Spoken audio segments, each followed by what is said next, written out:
All right, with regards to treating this plantar fasciitis problem that you're having, you have to realize it's not so much about the plantar fascia as it is about the whole chain of connectivity that goes from your toes to the ball of your foot to the bottom of your foot, up your heel, around your Achilles, through your calf, your hamstrings, your glutes, and lower back. Maybe even up as far as the thoracic spine. It's a whole body connection issue that's manifesting itself as pain in your plantar fascia, right? So when we do things to address the plantar fascia themselves and actually to loosen it up, we're talking about desensitizing a painful area and bringing blood flow there. Ultimately, to solve the problem though, you're gonna need to address your calf tension or lack of flexibility. They might be overly strong because you use them too much or too often and overly tight. Your glutes may be weak or under firing when you walk, run, or play. So we've got to make sure that we look at it from a holistic perspective. And all of the stuff that we're doing that's right on the foot is the thing that is actually making the foot just feel better. And it's kind of addressing the symptoms, but it's the calf, it's the glutes, and it's the overall mechanics that need to be improved. And that's why we're doing things like the hopping on the feet, the calf raises, the skipping, jump roping, things like that to get that foot to contact the ground appropriately and distribute the forces effectively. I hope that helps. I hope that makes sense. The videos that follow are going to give you the specifics of how to address all the pieces. Keep in mind, plantar fasciitis or pain in the bottom of your foot is not something that can be diagnosed by a video. At the same time, you'll usually notice it as pain in the heel upon awakening. So most people, when they wake up and they get out of bed, they'll find that there's some sort of tenderness on their heel or through the palm of their foot. And when they go to take those first few steps, there's some pain. And then within about 5 or 10 steps, it kind of loosens up, and then you kind of forget about it. And then it doesn't bother you again until the following morning. And then it doesn't bother you again until it gets really bad. And maybe it gets so tight and painful that you can't walk. So we want to avoid that scenario, and we also want to avoid any permanent damage to the tendons, ligaments, muscles, and fascia of the bottom of the foot. So I've got my shoe off here. I've got a foot, right? The first thing you want to do is a little diagnosis. How does it move? What does it feel like to roll your ankle? Can you feel the muscles working in your shins and your calf? Can you point your toe and squeeze your calf tight? Can you flex your foot and see what happens there? Try some different angles. Can you spread your toes apart? That's a tricky one. Not everybody can do that. Can you lift your big toe and put your other toes down? And then the coup de grace is, can you put your big toe down and lift your other toes up? And oh, I do not have that one mastered. But you should be able to move your toes, maybe not as articulate as your hands, but if they're like, you're gonna know that you need to do some work on your foot if your foot is like a wooden flipper that just is kind of stuck there. If you can get your toes to move, you're better than most. In some other videos, I have showed you how to roll out the bottom of the foot using different size balls. A softball size ball, a lacrosse ball sized ball, and a golf ball sized ball. And those three would be perfect. A softball, a lacrosse ball, and a golf ball. Mainly for the hardness of the instrument. You want, in order to impact the foot is designed to take a beating. It's very, very powerful. The tendons that run through the foot and through the Achilles can take thousands of pounds, if not more, of tension. They're just designed for it. So whenever you're working on the feet, you're going to need something that's hard enough or strong enough to create an impact. And we'll get into that next. So the first easiest thing to do is get yourself a lacrosse ball. It's kind of the sweet spot in the middle between a golf ball and a softball. and you're gonna basically get that ball on the ground, and you're gonna roll your foot on it, okay? Right? Get that ball on the ground, and you're gonna roll your foot on it.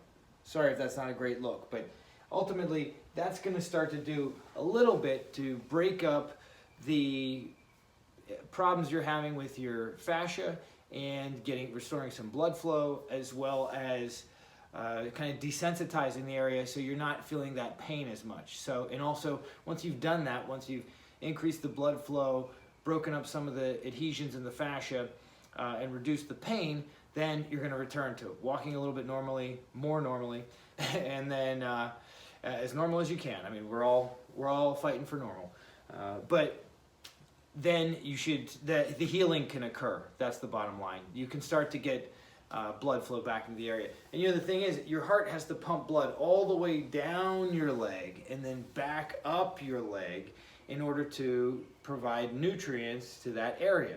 And so the feet can be somewhat stagnant and woody and tight and dry. So the more we can get that movement in there, the better. Let's try another piece of therapy on the bottom of your feet.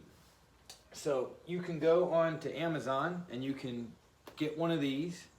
Maybe if I'm really on top of it, I'll put a link below.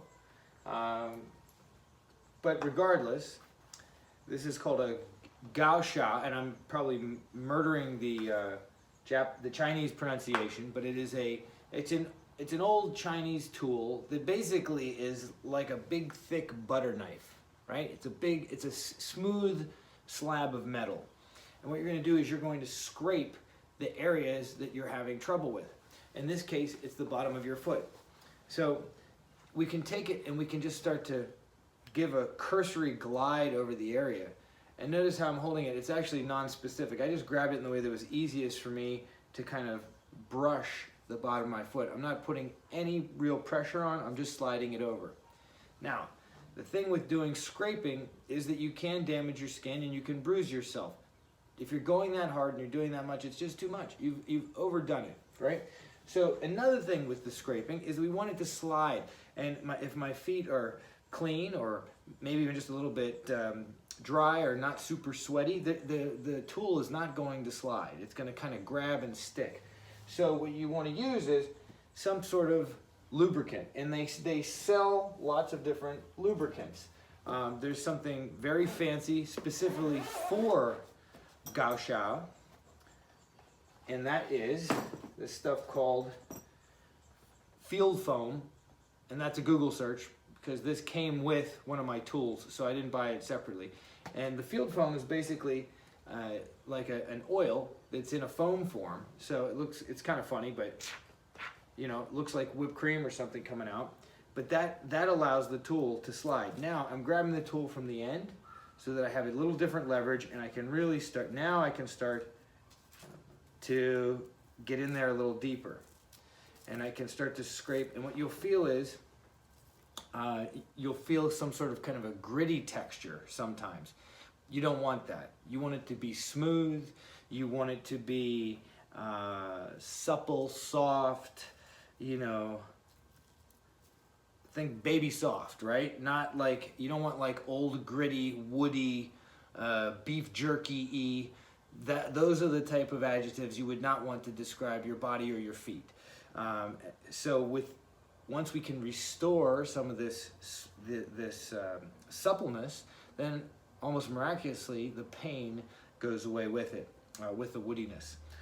So what I find though is with a tool like this, if I really want to get nasty with the plantar fascia, is I grip it on both sides, get it under the heel, and then I drive my foot into the tool and slowly scrape. And ooh, you have to kind of toggle the pressure. You might, if you're pushing too hard, you're not going to make it through the whole foot. Get down to the end. Ooh, and where you find the crunchy stuff, slow down. And there's going to be different angles. You're going to kind of go from the outside to the middle to the inside of the foot, meaning I can start on the outside here and I can push, I can scrape. Ooh, I went a little fast. try to relax the foot as it goes. Down the middle, this will be a good one. And I know that I've got some extra crunchy junk right in here, right where that heel strikes the ground. And I'm gonna give it a good, now I'm gonna change the angle a little bit. I had, my angle of attack was a little too severe. So if I'm coming at it like this, I've really got like, I've got the kind of the edge right against the foot, and it can kind of skip off a little bit. So what I'm doing now is I'm angling it up so that I have a little, it's more of like a slice across the bottom of the foot as opposed to cutting directly in. Do you see the difference there, hopefully? So then, oh, there's something right there, and I'm able to kind of give it a couple extra doses, and then I'm gonna try to glide down. Oh, slow and steady wins the race. That's it. Whew. But it's not really painful because I've done this, and there's some good stuff in here. Oh, oh, good times. Oh, and try to let that foot relax. If you see your feet tensing up and you're really driving into it and you're bracing with pain, that's too much. This is not about torture. Although it's just 1 degree friendlier than torture.